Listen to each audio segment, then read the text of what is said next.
আসসালামু আলাইকুম দর্শক।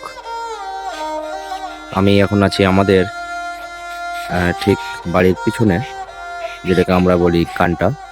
এটি খুব ভয়ঙ্কর একটা পরিস্থিতি ধারণ করে আছে। দেখেন, অনেক জঙ্গল, অনেক জঙ্গল দেখতে পাচ্ছেন। এখানে অনেক প্রকার গাছ গাছালি আছে, আমের গাছ, কলার গাছ।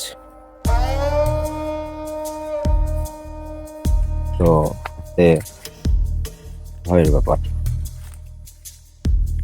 তো এখানে দেখতে পাচ্ছেন যে গাছগুলো, আমের গাছগুলো,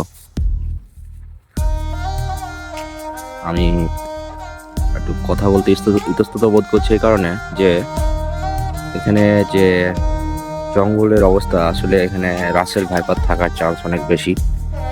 সেক্ষেত্রে একটু নিচে দেখে হাঁটছি। তো এই হলো আমাদের বাগানের অবস্থা। এটা হলো বাঁশবাগান, এই যে দেখতে পাচ্ছেন, ওই যে শেষ মাথা পর্যন্ত আমাদের বাগান।